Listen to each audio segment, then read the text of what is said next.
नमस्कार दोस्तों, स्वागत है आपका आपके अपने यूट्यूब चैनल मन अप स्टोरीज में। दोस्तों, ये कहानी चल रही है मंगलसूत्र और इसके 10 पार्ट अपलोड हो चुके हैं। ये 11वां पार्ट है। अगर इससे पहले के पार्ट आपको पढ़ने हैं तो नीचे डिस्क्रिप्शन बॉक्स में जाइए, वहाँ पर मंगलसूत्र नाम से एक प्लेलिस्ट दी हुई है और उसमें आप सारे के सारे पार्ट्स पढ़ सकते हैं। तो चलिए दोस्तों, इस 11वें पार्ट को शुरू करते हैं। सुहानी, तुम देवयानी की बेटी हो। मैं पागलों की तरह पिछले 5 महीने से इस केस पर इन्वेस्टिगेशन कर रहा था।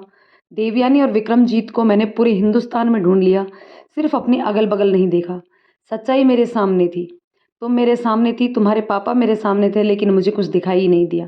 शायद मैंने अगर अपने आसपास पहले नज़रें डाली होती तो इतने लोग नहीं मरती, आज मेरे पापा जिंदा होते। विशाल की बात सुनकर सुहानी उसके पास आकर कहती है, यह सब तुम क्या कह रहे हो? मेरी माँ, मेरे पापा, तुम किस केस की बात कर रहे हो? विशाल गुस्से में खड़ा होकर सुहानी का हाथ पकड़कर कहता है, तुम्हारी पूरी फैमिली क्रिमिनल है। मैं इतने दिनों तक जिसका कातिल जिसके कातिल को ढूंढने के लिए हर जगह घूम रहा था, वह सब मेरी आंखों के सामने था। या तो वह कातिल तुम हो या फिर तुम्हारे पापा। क्या बकवास कर रहे हो विशाल? मैं कहती हूँ मेरे पापा कातिल हैं। इम्पॉसिबल। पिछले 21 सालों से मेरे पापा ने घर से बाहर कदम नहीं निकाला है और तुम मुझे गलत समझ रहे हो। तो फिर तुम होगी वह कातिल। तुम तो वैसे भी एक बीमारी से जूझ रही हो ना। तुम्हें तो होश ही नहीं रहता। जब तुम्हें गुस्सा आता है, तुम्हारी माँ के गुनहगारों को खात्मा करने निकली हो। कर दिया ना तुमने सबको ख़त्म। पर मेरी ज़िंदगी क्यों बर्बाद की? क्यों मेरी ज़िंदगी में आई? मेरे पापा को मारने के मकसद से मुझे मोहरा बनाया तुमने। तुम पागल हो गए हो क्या? कुछ भी उटपटांग बोले जा रहे हो। मुझे तो पता तक नहीं है कि मेरी माँ के साथ ये सब किसने किया। मुझे तो पापा ने सिर्फ इतना बताया है कि कॉलेज टाइम में मेरी माँ के साथ रेप हुआ था, जिसकी वजह से मेरी माँ की मेंटल कंडीशन ऐसी हो गई थी और इसी वजह से आज मैं भी इसी तरह हूँ। तो फिर मुझे तुम्हारे बाप से मिलना चाहिए। चलो मेरे साथ और अपनी आवाज़ धीमी रखना। मेरी माँ अभी एक दर्द से उभर नहीं पाई है। अगर उसे पता चला कि मेरे बाप का कातिल तुम हो या तुम्हारे बाप में से कोई है तो वह टूट जाएगी। विशाल सुहानी का हाथ पकड़कर कहती है कि तुम पागल हो गए हो। तुम मुझे कातिल समझ रहे हो, मेरे प्यार पर शक कर रहे हो। विशाल सुहानी को दूर झटक कर कहता है, दूर रहो मुझसे, घिन आ रही है मुझे तुमसे। तुमने इनको इन्हीं हाथों से मेरे पापा को मारा है। तुमने इन्हीं हाथों से कितनों की जान ली है। तुमने इन हाथों से मेरी ज़िंदगी बर्बाद की है। नफ़रत करता हूँ मैं तुमसे सुहानी, दूर हो जाओ मुझसे। सुहानी हैरानी से विशाल की तरफ देखती है। विशाल, तुम गलत समझ रहे हो। मैंने कुछ नहीं किया। अरे जब तुम्हें होश ही नहीं रहता कि तुम क्या कर रही हो क्या नहीं, तो तुम्हें क्या पता कि तुमने कितनों को मारा है। तुम्हें तो यह तक याद नहीं है कि पिछले हफ्ते तुमने 4 लोगों को बेरहमी से मार दिया। कुछ होश है तुम्हें? विशाल गुस्से में कमरे से बाहर जाता है और पीछे मुड़कर सुहानी से कहता है, जल्दी से गाड़ी में आ जाओ, तुम्हारे बाप से बहुत सवाल पूछने हैं मुझे। सुहानी गाड़ी में आती है। विशाल इतनी स्पीड से गाड़ी चलाता है, सुहानी बार बार उसे कहती है, प्लीज़ विशाल गाड़ी धीरे चलाओ। क्या होगा? ज़्यादा से ज़्यादा एक्सीडेंट हो जाएगा, मैं मर जाऊँगा ना। हो सकता है तुम्हारी और तुम्हारे बाप की लास्ट टारगेट मैं ही हूँ। फालतू की बकवास मत करो विशाल, मेरे पापा को कोई टारगेट नहीं है। पता नहीं तुम कहाँ से ये सारी बकवास बोले जा रहे हो। विशाल जल्दी से सुहानी के घर के अंदर जाता है और चिल्लाकर कहता है, मिस्टर विक्रमजीत सिंह, आपका खेल खत्म हो चुका है, इसलिए अंधेरे से निकलकर उजाले में आए और सच का सामना कीजिए। तुम्हारा और तुम्हारी बेटी का सारा काला सच मेरे सामने आ चुका है। तुम दोनों ने मिलकर जितने गुनाह किए हैं ना, उन सब का सबूत मेरे पास है। बहुत जल्द ही तुम दोनों को सलाखों के पीछे पहुंचा दूंगा। विशाल जल्दी से ऊपर जाता है, लात मारकर दरवाज़ा खोलकर अंदर जाता है और सारे कमरे की लाइट जला देता है। सामने विक्रम जी की एक तस्वीर के सामने खड़े थे। विशाल तस्वीर देखकर कहता है, मैं ही बेवकूफ़ था, 3 बार इस कमरे में आया लेकिन कभी इस तस्वीर की तरफ नहीं देखा। कितनी बार मैं इस घर में आया लेकिन कभी आपका चेहरा देखने की कोशिश नहीं की। बेवकूफ़ हूँ मैं। अगर देख लिया होता तो समझ जाता, पता चल जाता कि मैं क्रिमिनल फैमिली में हूँ। कम से कम मेरे पापा तो बच जाते। कितने लोग मारे गए, मैं उन्हें भी बचा सकता था, लेकिन नहीं, मेरी आंखों पर तो आपकी उस क्रिमिनल बेटी ने प्यार की पट्टी बांधी हुई थी। विक्रमजीत पीछे घूमता है। विशाल उन्हें देखकर कहता है, तो यह है तुम्हारा तुम्हारा असली चेहरा। विक्रमजीत सिंह उर्फ विक्रम चोपड़ा, देविका उर्फ देवयानी के पति, बॉयफ्रेंड और उनके गुनहगारों के कातिल। विशाल, तुम मेरे पापा से इस तरह बात नहीं कर सकते हो। मैंने तुमसे पहले भी कहा है कि मेरे पापा ने कुछ भी नहीं किया। चुप करो तुम लोग अपना ड्रामा। तुम मुझसे बात मत करो सुहानी। तुम अंदाजा भी नहीं लगा सकती हो कि इस वक्त मुझे कितना गुस्सा आ रहा है। ऐसा ना हो कि अपने गुस्से में मैं कुछ उल्टा सीधा कर बैठूं। विक्रम जी कहते हैं, तुम जो कुछ भी कह रहे हो सब गलत है। गलत है, तुम्हारी गर्लफ्रेंड देवयानी के साथ बलात्कार हुआ, ये गलत है। जिन लोगों के कत्ल हुए हैं उनके पास एक खास डिजाइन का मंगलसूत्र पाया गया है जो तुम्हारी माँ का था, उन्होंने दिया था तुम्हें अपनी बहू के लिए। क्या यह गलत है? यह सुहानी देवयानी की बेटी है, क्या यह गलत है? तुम दोनों बाप बेटी ने मिलकर देवयानी के गुनहगारों को सजाए मौत दी, क्या यह गलत है? विक्रम जी मुस्कुराकर कहते हैं, कुछ बातों को छोड़कर बाकी सब गलत है। मैं देवयानी से प्यार करता था, करता हूँ और करता रहूंगा, ये सच है। सुहानी देवयानी की बेटी है, यह सच है। देवयानी के साथ बहुत गलत हुआ, यह भी सच है। लेकिन हमने उनके गुनहगारों को मारा है, यह गलत है। मुझसे बचने की कोशिश मत करो। अब आप लोगों के गुनाहों का पर्दा उठ चुका है। आप लोगों के खिलाफ सारे सबूत हैं मेरे पास। मैं पागलों की तरह आप लोगों को गली गली ढूंढ रहा था, पर आप तो मेरी आंखों के सामने थे। पर अच्छा हुआ कि वक्त रहते सच्चाई खुल गई। पर अफसोस है कि मैं अपने पापा को नहीं बचा पाया। लेकिन तुम लोग किसको मारना चाहते हो तो गलतफहमी में मत रहना। मैं अब किसी और को मरने नहीं दूंगा तुम लोगों के हाथों। बेटा, हमने तो वैसे भी किसी को नहीं मारा, तुम मानो या ना मानो, लेकिन यही सच है। हाँ, मैं चाहता था कि वह सब मर जाएं जिन्होंने मेरी देवयानी को इतने दर्द, इतनी तकलीफ़ें दी हैं। और देवयानी के पापों ने उन्हें मारने की कोशिश भी की थी, लेकिन पुलिस की गोली का शिकार होकर वह भी बहुत जख्मी हो गए थे और उनमें हिम्मत नहीं बची थी बदला लेने की। आज इतने सालों बाद दिल को बहुत सुकून मिला है कि देवयानी के गुनहगारों को सज़ा मिल गई। तो आप बताने का कष्ट करेंगे कि आपके और आपकी बेटी के अलावा ऐसा कौन है जो देवयानी का बदला लेना चाहता था, जिसने उन सबको मारा, पर सिर्फ उन सबको जो देवयानी के केस से जुड़े हुए थे। यह इत्तेफाक नहीं हो सकता। इसी बात को जानने की कोशिश तो मैं भी कर रहा हूँ कि आखिर कौन है वह जो देवयानी के गुनहगारों को चुन चुन कर मार रहा है। आपकी यह बेटी होगी। सुहानी चिल्लाकर कहती है, अपनी बकवास बंद करो। मैं कब से तुम्हारी बकवास सुन रही हूँ। कातिल नहीं हूँ मैं।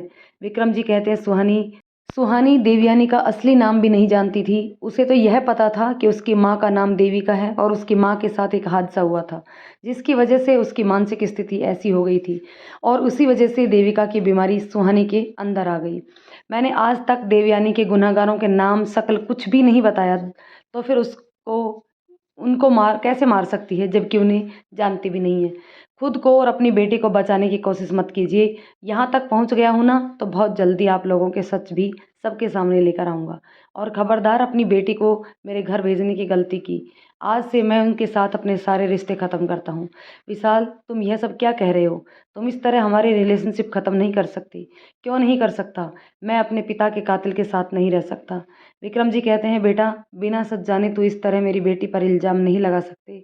तुमने शादी की है, कोई खिलवाड़ नहीं। विशाल के चेहरे पर एक दर्द भरी मुस्कान आ जाती है। खिलवाड़ वह तो आपकी बेटी ने किया है, मेरे दिल के साथ, मेरे प्यार के साथ, मेरे जज्बातों के साथ। सुहानी रोते हुए कहती है, प्लीज़ विशाल, मैं तुम्हारे सामने हाथ जोड़ती हूँ। मैं तुमसे बहुत प्यार करती हूँ। मैंने कुछ नहीं किया। एक गलतफहमी की वजह से तुम इस तरह हमारा रिश्ता ख़त्म नहीं कर सकते हो। पत्नी है हम तुम्हारी, प्यार करती हूँ तुमसे और तुम भी मुझसे प्यार करते हो।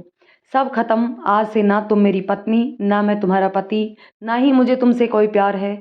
मुझे तुमसे कुछ है तो सिर्फ नफरत। सुहानी, जब भी तुम्हें देखता हूँ तो अपने पापा का चेहरा याद आता है। मुझे अब समझ में आ रहा है कि क्यों मेरे पापा तुम्हें उस दिन देख कर डर रहे थे, तुम्हें देख कर घबरा रहे थे, क्योंकि तुमने मेरे पापा को मारने की कोशिश की थी, इसलिए वह तुमसे इतने डरे हुए थे। मैंने कुछ नहीं किया विशाल। तुम क्यों मुझे समझने की कोशिश नहीं कर रहे हो? मुझे कुछ भी नहीं समझना है सुहानी एंड मिस्टर विक्रमजीत सिंह। जो कुछ भी समझना है, जब मैं वर्दी में फोर्स लेकर आऊँ तब समझाइएगा। बहुत जल्द आप दोनों को अरेस्ट वारंट लेकर पहुँच रहा हूँ। सुहानी विशाल को रोकने की बहुत कोशिश करती है, पर विशाल वहाँ से चला जाता है। सुहानी रोते हुए वहीं पर गिर जाती है। शांता उसे संभालती है। विक्रमजीत देवयानी की तस्वीर को देखकर कहते हैं, जिस बात का डर था वही हुआ। आखिर आज तुम्हारी तरह तुम्हारी बेटी की ज़िंदगी भी बर्बाद हो गई। आज विशाल पूरी तरह से टूट गया था। उसे अपने आसपास सिर्फ अंधेरा ही अंधेरा दिखाई दे रहा था। उसका प्यार, उसका परिवार, सब उससे दूर हो गया। मुंबई की सड़कों में पागलों की तरह विशाल चलता जा रहा था। ना उसे रास्ते का ध्यान था और ना ही मंजिल का। जमीन पर बैठकर पागलों की तरह चिल्लाता है, रोता है। क्यों सुहानी, क्यों किया तुमने मेरे साथ ऐसा? इतना बड़ा धोखा क्यों दिया मुझे?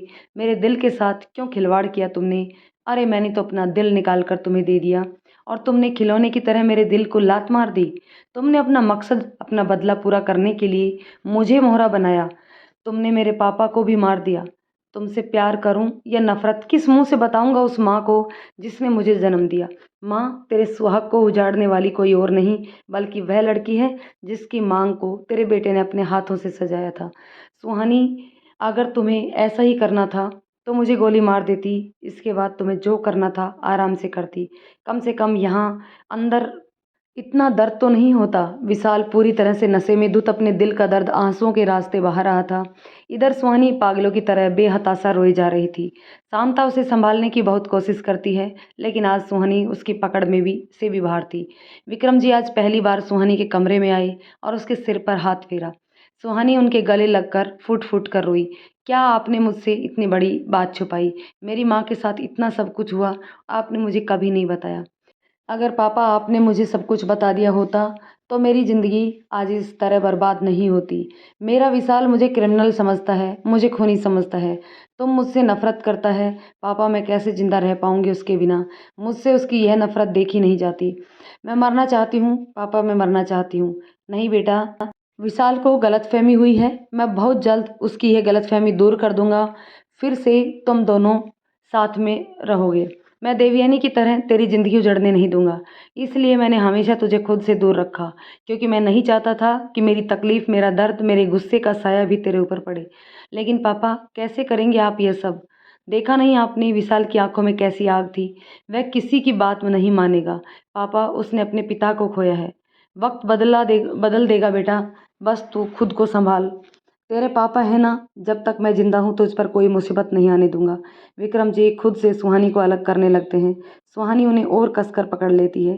कुछ देर मुझे अपने करीब रहने दीजिए पापा। आज बरसों बाद मुझे पापा की छाँव महसूस हुई है। इतनी जल्दी अपने आप को कैसे मत दूर कीजिए।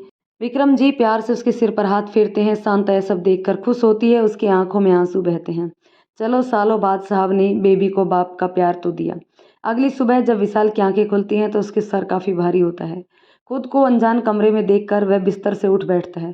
सामने वेदई चाय लेकर आती है और उसके पास रख कर कहती है, अब कैसा फील हो रहा है तुम्हें? यह चाय पी लो, तुम्हें बेहतर महसूस होगा। ये तुम्हारा घर है, मैं यहाँ कैसे आया? जाहिर सी बात है, अपने पैरों पर तो बिल्कुल नहीं आए, क्योंकि ना तो तुम चलने की हालत में थे और ना ही तुम्हें मेरे घर का रास्ता पता था।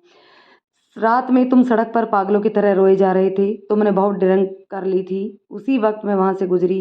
तुम्हें देखा तो तुम्हें काफ़ी दर्द में थे। शायद तुम्हें अपनी पत्नी की सच्चाई पता चल गई थी, इसलिए तुम्हारे घर छोड़ने नहीं गई। सुहानी की याद आते ही विशाल की आंखों में फिर से पानी आ गया। वेदई कहती है, मुझे पता था कि तुम्हारी ज़िंदगी में एक दिन यह ज़रूर आएगा। अब आगे क्या सोचा है? क्या करना है तुम्हें? विशाल गुस्से में कहता है, उन बाप बेटी के खिलाफ सबूत इकट्ठा करने हैं और उन्हें जेल की सलाखों के पीछे पहुंचाना है। बीबी है वह तुम्हारी, बेइंतहा मोहब्बत करते हो उससे। एक बार फिर से सोच लो।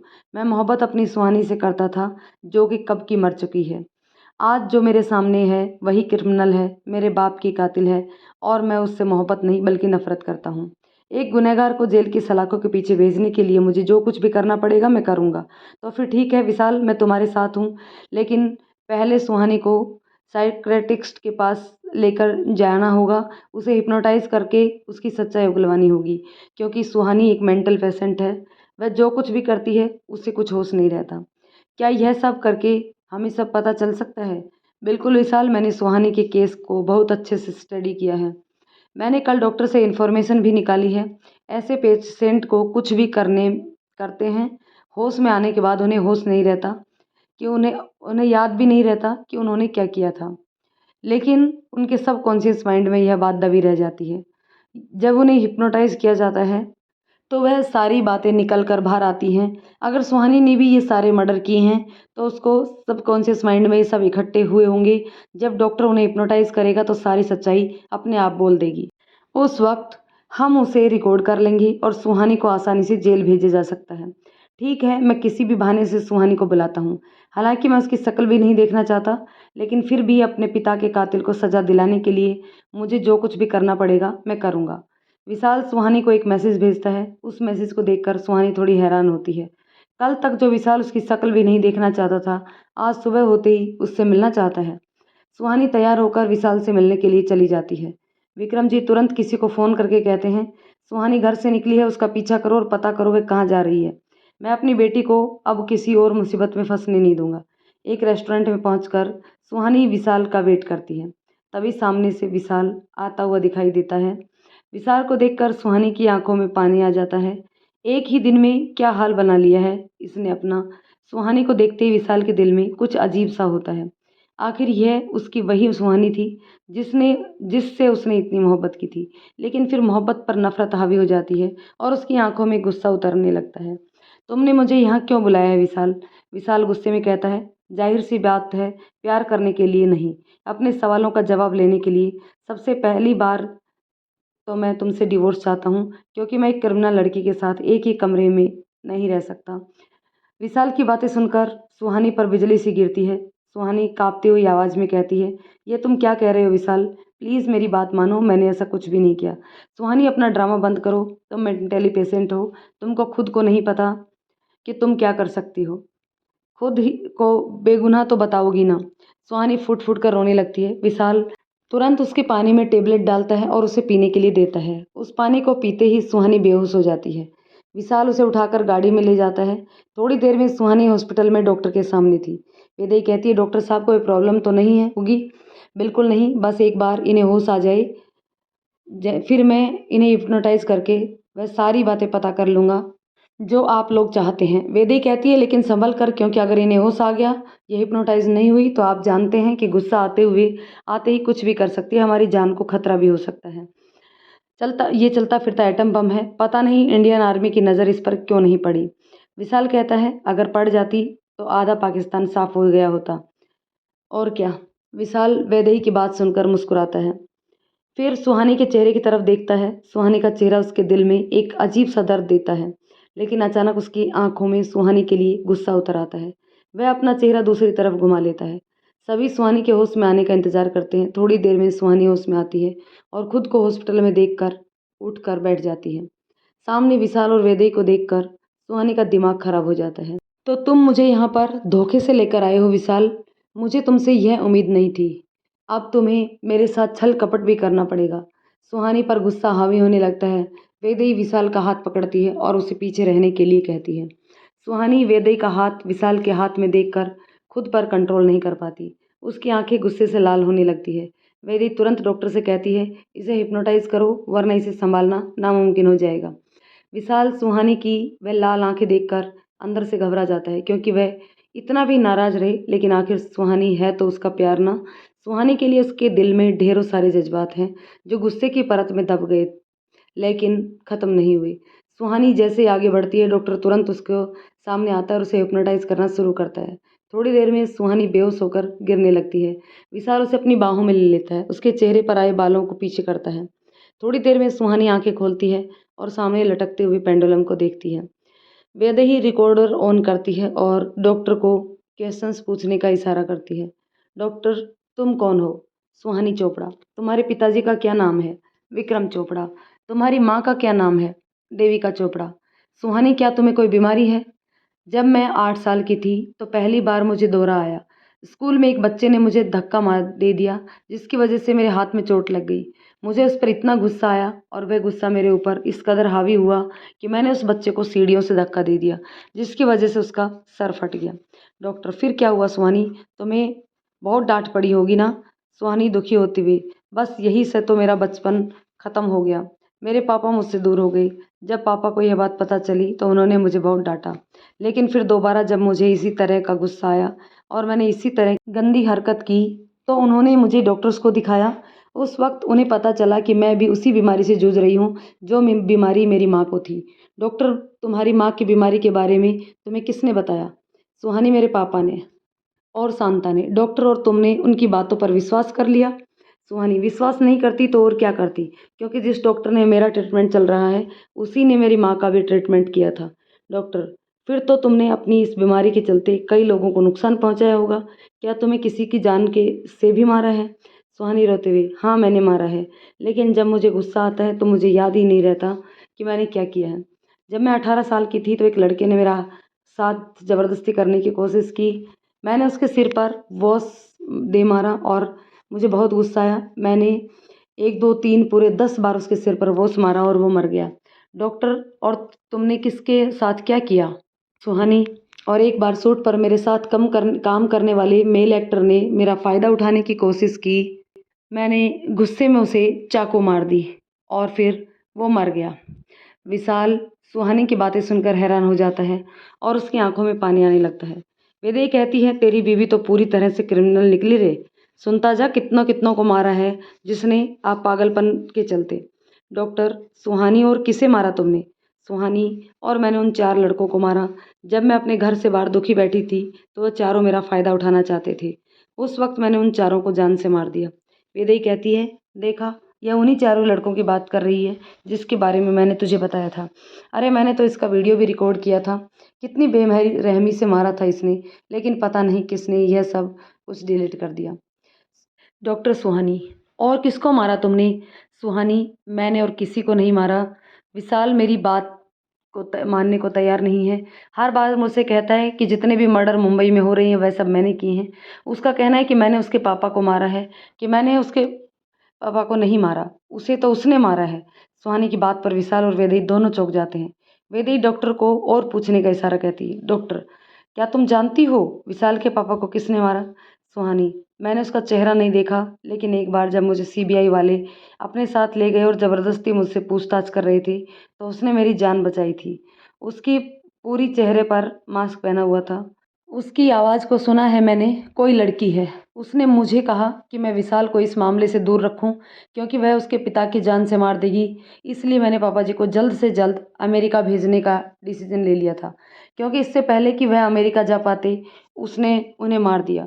मैंने नहीं मारा है पापा जी को, आखिर वह मेरे भी तो पिता थे। लेकिन विशाल इस बात को मानता ही नहीं। विशाल डॉक्टर के पास बैठकर उसे और सवाल पूछने के लिए कहता है, डॉक्टर, आपके लिए प्यार क्या है सुहानी? सुहानी, मेरे लिए तो प्यार मेरा विशाल ही है। मेरी बेरंग से ज़िंदगी में उसने आकर ही रंग भर दिए, लेकिन पता नहीं हमारे प्यार को किसकी नज़र लग गई। विशाल की आंखों में आंसू आ गए। वह सुहानी की आंखों में बहते आंसुओं को धीरे से पोंछता है और डॉक्टर से दूसरा सवाल पूछने को कहता है, डॉक्टर, सुहानी, तुमने शादी से पहले अपनी बीमारी के बारे में विशाल को क्यों नहीं बताया? सुहानी, मैं बताना चाहती थी, फिर मैं डर गई थी कि आपके पास एक भी पैसा ना हो, पर आपको कहीं से भी थोड़ा सा पैसा मिल जाए तो आप डरेंगे ना कि कहीं ये आपसे खो ना जाए। उसी तरह मैं भी डर रही थी, कहीं मेरी सच्चाई जानकर विशाल मुझसे दूर ना हो जाए। जिसका डर था वही हुआ भी, मेरा विशाल मुझसे दूर हो गया। आज वह मुझसे नफरत करता है, बस इसलिए मैंने उसे अपनी बीमारी के बारे में नहीं बताया। लेकिन विशाल के आने के बाद से मैं काफ़ी हद तक अपनी बीमारी पर कंट्रोल कर पा रही थी। विशाल का प्यार मेरे गुस्से पर हावी हो जाता और जब मुझे गुस्सा ही नहीं आता तो मेरी इस बीमारी भी मुझ पर हावी नहीं होती। डॉक्टर, सुहानी, तुम्हें तुम्हारी माँ का सच और पिता का सच तो पता लग ही गया, अब तुम क्या सोचती हो? सुहानी, मुझे बहुत तकलीफ़ हुई। पहले तो पापा ने मुझे बताया था कि मेरी माँ कुछ बीमारी से खुद खो गई थी, लेकिन अब जब मेरे सामने इतनी कड़वी सच्चाई आई कि मेरी माँ का रेप हुआ था, इसलिए मैं मेंटली डिस्टर्ब हो गई थी, तो मुझे बहुत गुस्सा आया। फिर अचानक मेरे सामने विशाल का चेहरा आया और मैं सब कुछ भूल गई। मुझे किसी तरह का कोई गुस्सा नहीं है। दुःख ज़रूर है कि मैं अपनी माँ के लिए कुछ नहीं कर पाई। डॉक्टर, आप अपने पिता के बारे में क्या कहना चाहती हैं? सुहानी, हालात और मोहब्बत का मारा हुआ इंसान है। वहाँ सारी सच्चाई जानते हुए भी मुझे अपना नाम दिया। इतने महान है वो। मैं उनकी बेटी नहीं, उनका खून नहीं, इसलिए उन्होंने फिर भी मुझे अपना नाम दिया, क्योंकि मैं उस औरत की बेटी थी जिससे वो दिल से मोहब्बत करते थे। वह चाहते तो मेरी माँ को छोड़ भी सकते थे और किसी और से शादी करके अपनी ज़िंदगी सुकून से बिताते, लेकिन उन्होंने मेरी माँ के दर्द को अपनाया, उसकी तकलीफ़ को अपनाकर आज तक उसी दर्द और उसी तकलीफ़ में जीते रहे। ऐसी सच्ची मोहब्बत करने वाले बेमिसाल इंसान हैं। वह मेरे पापा बहुत अच्छे हैं। मुझे उनसे कोई शिकायत नहीं है और मैं यह भी जानती हूँ कि मेरे पापा ने ये सारे मर्डर नहीं किए हैं, क्योंकि मेरे पापा को खून से फोबिया है। विशाल तुरंत डॉक्टर से दूसरा सवाल पूछने के लिए कहता है, डॉक्टर, फिर तुमने यह बात विशाल को क्यों नहीं बताई? सुहानी रोते हुए, कितनी कोशिश की उसे शांत करने की, चुप कराने की, सच बताने की, पर वह तो अपने गुस्से की वजह से कुछ सुन ही नहीं रहा था। बार बार सब यही कह रहा था कि वह मुझसे नफरत करता है, मैंने उसके पिता को मारा है। कैसे समझाती उसे कि मैंने कुछ नहीं किया। विशाल वैदेही को लेकर वहाँ से चला जाता है। सुहानी धीरे धीरे वापस होश में आती है, खुद को हॉस्पिटल में देखकर खड़ी हो जाती है और डॉक्टर से चिल्लाकर कहती है, क्या कर रहे थे तुम मेरे साथ यहाँ पर? तुम जानते हो ना मैं तुम्हारे साथ क्या कर सकती हूँ। सच सच बताओ, मुझे यहाँ कौन लेकर आया था? तुमने मेरे साथ क्या किया है, वरना अभी पुलिस को फ़ोन करती हूँ। डॉक्टर कहता है, चिल्लाने की ज़रूरत नहीं है मैडम, आपके साथ जो कुछ भी हुआ है पुलिस ने ही करवाया है, इसलिए आपको यहाँ से जाना है तो आराम से जा सकती हैं। मुझे जो करना था मैं कर चुका हूँ। सुहानी उसकी बातें सुनकर हैरान रह जाती है, सर पकड़कर कहती है, तुमने क्या किया है? मुझे मेरा सर इतना भारी क्यों लग रहा है? आपको हिप्नोटाइज किया गया था मैडम, और सच उगलवाने की कोशिश की जा रही थी। क्या तुमने मुझे हिप्नोटाइज करके सच निकलवाने की कोशिश की थी? क्या सच निकला? क्या बोला मैंने? फिक्र मत कीजिए, आपने कुछ भी गलत नहीं बोला। जो आपको यहाँ तक लेकर आए थे यहाँ से जा चुके हैं, इसलिए अब आप भी जाइए। मुझे यहाँ पर कौन लेकर आया था? कुछ पुलिस वाले, इससे ज़्यादा तो कुछ नहीं जानता। सुहानी मन में कहती है, मैं जानती हूँ विशाल, इन सब में पीछे तुम्हारा हाथ है। अब तुम मुझ पर इतना भरोसा नहीं कर सकते कि सब जानने के लिए तुमने मुझे हिप्नोटाइज किया। सुहानी घर जाती है और रोने लगती है। विक्रम जी उसके पास आकर कहते हैं, अब क्या हुआ, क्यों रो रही हो?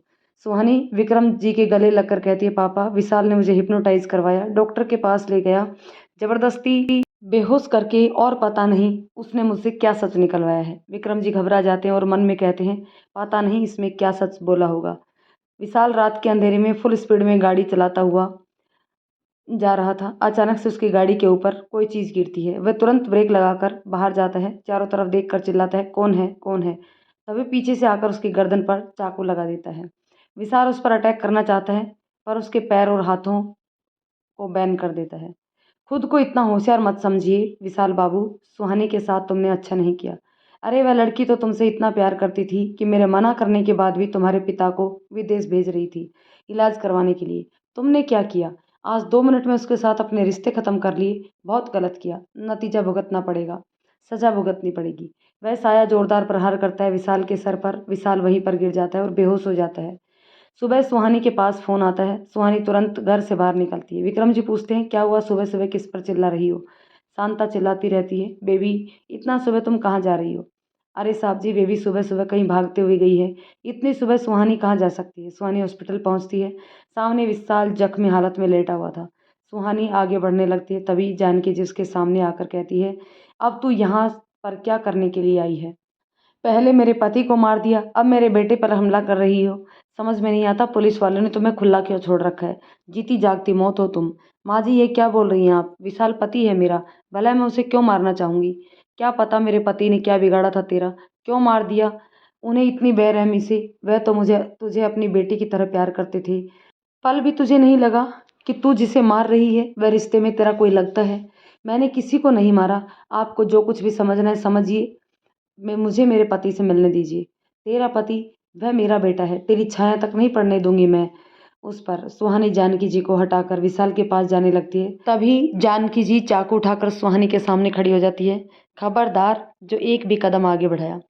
आप पागल हो गई हैं क्या? हाँ पागल हो गई हूँ मैं। तुझ जैसी लड़की का क्या भरोसा, कब क्या कर बैठी। तू तो पागल है, पागल। सुहानी अपना सिर पकड़कर कहती है, प्लीज़ चुप हो जाइए। जो कुछ भी आप बोल रही हैं बंद कीजिए और मेरे रास्ते से हट जाइए। नहीं हटूंगी। तू अपने कदम पीछे ले और चली जा यहाँ से, पर मेरे बेटे की ज़िंदगी से भी। कहीं नहीं जाऊँगी, सुहानी चिल्लाकर कहती है। मैं यहाँ से जाऊँगी ना विशाल की ज़िंदगी से जाऊँगी। पति है वह मेरा, इतनी आसानी से नहीं छोड़ने वाली। अरे तुझ जैसी लड़की से के तो हर रोज़ पति बनते होंगे। वैसे भी तुझ जैसी पागल को कौन अपनी पत्नी बनाएगा? मेरा बेटा तो फंस गया। बहुत जल्द उसे तेरा तलाक करवा दूंगी। सुहानी पर उसका गुस्सा हावी होने लगता है। वह खुद को बहुत कंट्रोल करती है, लेकिन नहीं कर पाती, क्योंकि जानकी जी अपना मुंह नहीं बंद कर रही थी और उनकी बातें सुहानी के गुस्से को भड़का रही थी। अचानक से सुहानी का चेहरा बदल जाता है। जानकी जी घबरा कर पीछे हट जाती है। सुहानी उसकी गर्दन पकड़कर कहती है, तू मुझे निकालेगी विशाल की ज़िंदगी से? तू निकालेगी? चल आज मैं तुझे निकालती है, वह भी इस दुनिया से। सुहानी जानकी जी को उठाकर फेंक देती है, जिससे उसके सिर पर गहरी चोट आती है। और वह बेहोश हो जाती है। शोर सुनकर विशाल की आंखें खुल जाती हैं। सामने सुहानी को देखकर और जानकी को देखकर उनकी हालत देखकर घबरा उठ जाता है। सुहानी आगे बढ़ती है और विशाल चिल्लाकर कहता है, पागल हो गई हो क्या? मेरी माँ को भी मारना चाहती हो? इस औरत ने अपनी मौत खुद बुलाई है, अब इसका बचना नामुमकिन है। विशाल चिल्लाकर कहता है, सुहानी होश में आओ। विशाल बिस्तर से नीचे गिर पड़ता है। अचानक से सुहानी में परिवर्तन आता है। वह जल्दी से जाकर विशाल को उठाती है। तुम्हें चोट तो नहीं आई विशाल? तुम्हें नीचे उतरने की क्या जरूरत थी? सामने जानकी जी को देखकर सुहानी कहती है, यह माँ को क्या हो गया? विशाल सुहानी की तरफ देखता और धीरे से कहता है, चोट आ गई, जल्दी से डॉक्टर को बुलाओ, माँ गिर गई। उन्हें सुहानी जल्दी से डॉक्टर को बुलाकर लाती है और जानकी जी को दिखाती है। विशाल सुहानी की हर एक हरकत को नोट करता है। फिर मन में कहता है, जब यह नॉर्मल होती है तो कोई नहीं कह सकता कि इसे कोई बीमारी भी है। अगर इसके शरीर से यह बीमारी निकल जाए तो ये बिल्कुल नॉर्मल है, मेरी उस सुहानी की तरह जिससे मैंने बेइंतहा मोहब्बत की थी। सुहानी विशाल के पास बैठकर कहती है, तुम्हें इतनी चोट कैसे लग गई? अपना ध्यान नहीं रख सकते हो? मुझे पता है कि तुम मुझसे बहुत नाराज हो, लेकिन प्लीज़ अपना ख्याल तो रखो। देखो तुम भी बिस्तर पर हो और माँ जी भी। विशाल सुहानी का हाथ पकड़कर कहता है, तुम जो नहीं हो मेरे पास ख्याल रखने के लिए, वापस आ जाओ सुहानी मेरे पास। सुहानी को अपने कानों पर भरोसा नहीं होता। वह फिर से पूछती है, क्या कहा तुमने विशाल? विशाल सुहानी की नाक पकड़कर कहता है, मैंने कहा मेरे पास वापस आ जाओ। सुहानी की आंखों में आंसू आ जाते हैं। वो रोते हुए पूछती है, तुम मजाक तो नहीं कर रहे हो? अरे बाबा, मैं सच कह रहा हूँ। सुहानी बहुत खुश हो जाती है और वह जल्दी से बाहर निकलकर विक्रम जी को फ़ोन करके सारी बातें बताती है। विक्रम जी परेशान हो उठते हैं। जो विशाल कल तक सुहानी को देखना भी नहीं चाहता था, आज वह उसे अपनी ज़िंदगी में वापस लाना चाहता है। क्यों? कहीं उसके पीछे इसका कोई मकसद तो नहीं? तो दोस्तों इस पार्ट को यहीं ख़त्म करते हैं। जानते हैं नेक्स्ट पार्ट में कि विशाल सुहानी को अपने पास वापस रखने के लिए राज़ी क्यों हो गया, जबकि वह जानता है कि वो एक गंभीर बीमारी से पीड़ित है और उसके आंखों के सामने उसने उसकी माँ पर हमला किया है। फिर भी वो सुहानी को अपने पास क्यों रखना चाहता है? तो चलिए मिलते हैं नेक्स्ट एपिसोड में। तब तक के लिए दोस्तों कमेंट करके बताइएगा कहानी कैसी लगी। पसंद आए तो लाइक शेयर करें। चैनल पर नए हैं तो प्लीज़ चैनल को सब्सक्राइब ज़रूर कर लें। धन्यवाद दोस्तों।